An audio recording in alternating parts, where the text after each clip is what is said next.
OBC মামলায় স্বস্তি রাজ্যের। হাইকোর্টের ওবিসি স্থগিতাদেশে স্থগিত শীর্ষ আদালতে। কলেজ বিশ্ববিদ্যালয় ভর্তির জট কাটল। সুপ্রিম কোর্টে বড় স্বস্তি রাজ্যের।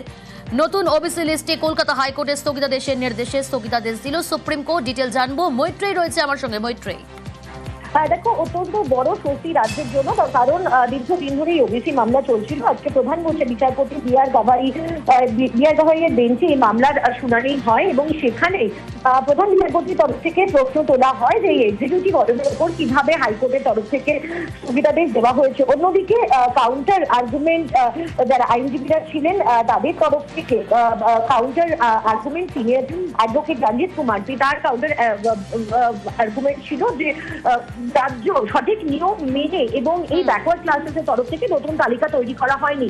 কিন্তু সর্বোচ্চ আদালত গোটা শুনানির শেষে তারা জানিয়ে দিয়েছে যে এই নতুন যে ওবিসি তালিকা তৈরি করা হয়েছে, রাজ্যের যে ব্যাকওয়ার্ড কমিশন যে তালিকা তৈরি করা হয়েছে, তার উপর হাইকোর্ট যে স্থগিতাদেশ দিয়েছিল সেই স্থগিতাদেশের রায়ের ওপর আপাতত স্থগিতাদেশ থাকছে।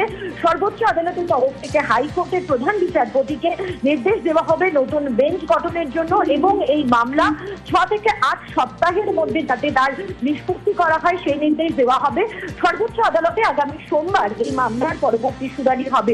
এটুকু তোমাকে জানিয়ে রাখতে চাইবো যে নিয়োগ সংক্রান্ত এবং পড়ুয়াদের ভর্তির বিষয়ে যে বড় সড় বাধা ছিল সেই বাধা কিন্তু এই রায়ের ফলে জট কেটে গেল একেবারে। বেশ।